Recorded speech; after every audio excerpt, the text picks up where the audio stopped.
বাংলাদেশ ভারত সীমান্তে অবৈধ পোশিংয়ের নতুন এক অভিযোগ সামনে এসেছে। ঠাকুরগাঁও সীমান্ত দিয়ে সম্প্রতি বাংলাদেশে ঠেলে পাঠানো 17 জনের একজন জাহানারা খাতুন দাবি করেছেন, ভারতীয় সীমান্তরক্ষী বাহিনী বিএসএফ তাকে ও অন্যদের গুলি ছুড়ে দৌড়াতে বলেছিল এবং কি বললে ধরা পড়লে বাঁচা যায় তাও শিখিয়ে দিয়েছিল।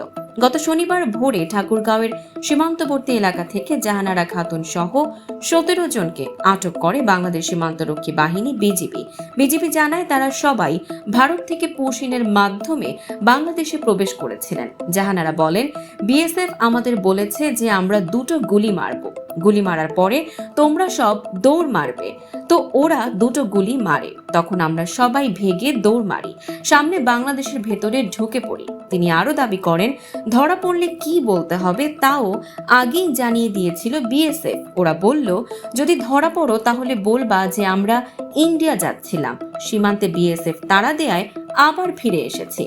বিজিবির পক্ষ থেকে জানানো হয়, এই ধরনের পোশিন আন্তর্জাতিক আইন ও মানবাধিকার লঙ্ঘন করে। বিষয়টি নিয়ে তারা ঊর্ধ্বতন কর্তৃপক্ষের মাধ্যমে ভারতের সঙ্গে যোগাযোগ রক্ষা করছে।